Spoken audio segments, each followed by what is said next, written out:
O Netflix'in kurucu ortağı, televizyon dünyasının son yıllarda gördüğü en büyük dönüşümlerden birine imza atarak televizyon izleme biçimimizi kökünden değiştirdi. Yayın politikası nedeniyle sürekli olarak eleştirilse de onun adını diğer girişimciler kadar bilmiyoruz. Karşınızda Reed Hastings'in profili.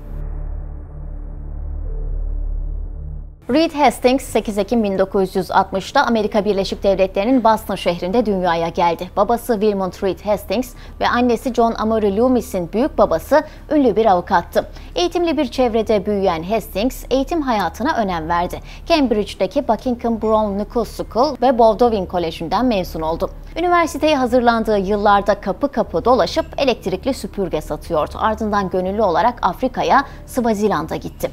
Tam anlamıyla bir matematik dehasıydı. Swaziland'da çocuklara matematik öğreterek pek çok öğrenci yetiştirdi. Orada geçirdiği günler Hastings'in hayatının kırılma noktalarından biriydi. Girişimciliğinin temellerini burada attı. Verdiği bir röportajda o dönemde yaşadıklarını cebinizde $10'larla Afrika'da otostop çektikten sonra bir iş kurmak çok da korkutucu görünmüyor diyerek özetlemişti. 2 yıllık öğretmenlik sürecinin ardından 1988'de oldukça ileri görüşlü bir hamleyle Stanford Üniversitesi'nde yapay zeka ve bilgisayar mühendisliği alanında yüksek lisans yaptı. Subay eğitimlerine katıldı ve deniz kuvvetlerinde astsubay olarak görev aldı. İlk defa iş hayatına atıldığında Adaptif Teknoloji adlı bir şirkette yazılım mühendisliği yapıyordu. 1991'de istifa etti ve böylece Hastings'in girişimcilik öyküsü başladı. En büyük hayali girişimci olarak kendi işini kurmaktı. Yakın arkadaşları Mark Box ve Raymond Peck'le Pure Software'ı kurdu. Şirket 6 yıl sonra Rational Software tarafından $700 milyon satıldı. 1997'de bu satıştan kazandığı parayla arkadaşı Mark Randolph'la birlikte eski adı Kible olan Netflix'i kurdu. Bu hayatının ve eğlence sektörünün kırılma anlarından biriydi. İngilizce'de internet anlamına gelen net ve günlük konuşmada filmler anlamına gelen flix kelimelerinin birleşiminden oluşan Netflix, ilk zamanlarında sadece Amerika'da faaliyet gösteren bir film kiralama şirketiydi. O dönemde film DVD'leri müşterilere kargo yoluyla gönderiliyordu ve kiralama süresi yalnızca 7 gündü. 2 yıl sonra Netflix'in sisteminde değişiklikler yapıldı. Artık aylık ücret ödeniyor ve sınırsız film kiralanıyordu. Netflix bu şekilde popüler olmaya başladı. Hatta Netflix'in başarısının ve bu denli büyüyebilmesinin sırrı bu hamle. 2007'de bu sistemle kiralanan DVD sayısı 1 milyara ulaştı ve Netflix online bir platform oldu. 2013'te ilk orijinal dizi olan House of Cards yayınlandı. Hastings böylece hisse değerlerini tam 3 katına çıkararak şirketini büyütmeyi başardı.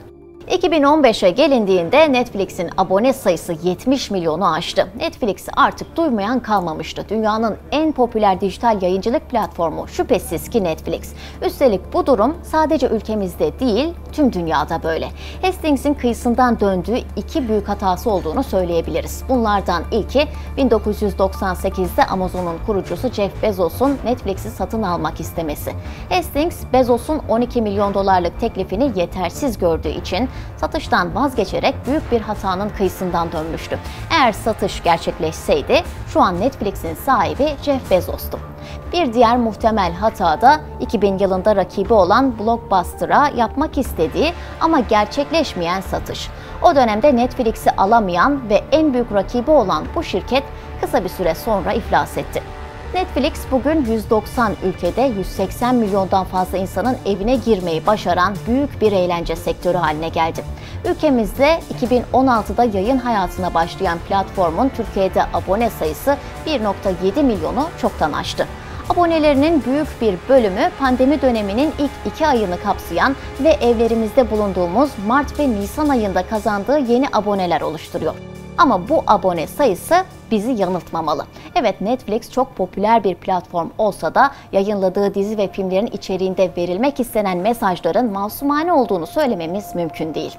Abonelerin siyasi ve kültürel anlamda yönlendirilmek ve dönüştürülmek istendiği çok açık. Örneğin Netflix yayınladığı bazı film ve dizilerle eşcinselliği, hatta pedofiliyi normalleştirdiği için uzun süre eleştirildi. Bu durum aboneleri bıktırma seviyesine geldi. Netflix sırf bu yüzden dünya çapında pek çok abone abone kaybetti. Sadece 2019'un Haziran ayında Amerika Birleşik Devletleri ve Kanada bölgesinde 132 bin civarında abone üyeliğini iptal etti. Hastings'in bu durum hakkında verdiği röportajda bir hükümet LGBT içerikli bir filmimizin kaldırılmasını isterse bunu kabul etmeyiz ve yayına devam ederiz demiş ve bu sözlerde tepki çekmişti.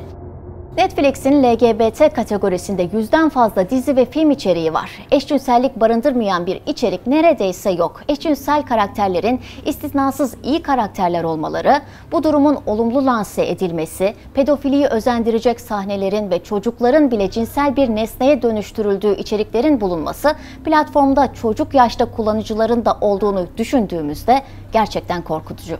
Netflix 2019'da Suudi Arabistan Veliaht Prensi Muhammed Bin Selman'ın gazeteci Cemal Kaşıkçı cinayeti nedeniyle eleştirildiği bir programı yayından kaldırmıştı.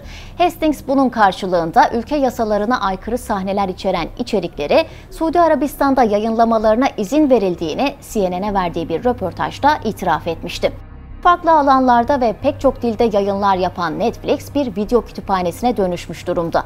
Film sektörünü kökünden değiştirdiğini de rahatlıkla söyleyebiliriz. Özellikle dijital medya içeriği tüketimini yeniden şekillendirdi. Platformun bir diğer başarısı da yapay zekayı etkili biçimde kullanması. İnsanlara sadece ne izlemeleri gerektiğini önermesinden bahsetmiyoruz. Bu platform insanların izledikleri dizi ve filmlerde sevdikleri unsurları analiz ediyor ve bu şekilde içerikler yayınlıyor. Aynı zamanda derin öğrenme ve yapay zeka teknolojileriyle insan beyninin nasıl çalıştığını da çözmeye çalışıyor.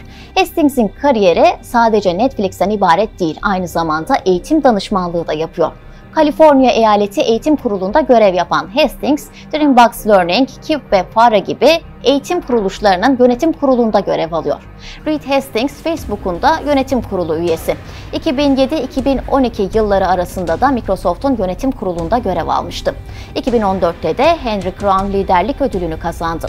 Reed Hastings şu anda Kaliforniya'da eşi Patricia Ann Quinn ve 2 çocuğuyla birlikte yaşıyor. Serveti ise Ekim 2020 itibariyle 5 milyar doları aşmış durumda.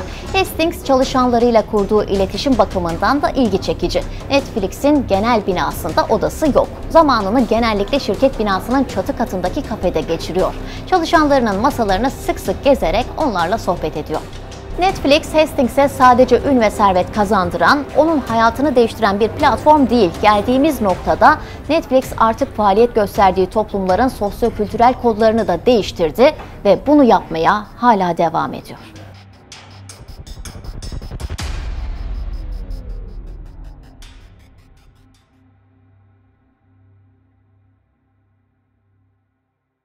O Netflix'in kurucu ortağı, televizyon dünyasının son yıllarda gördüğü en büyük dönüşümlerden birine imza atarak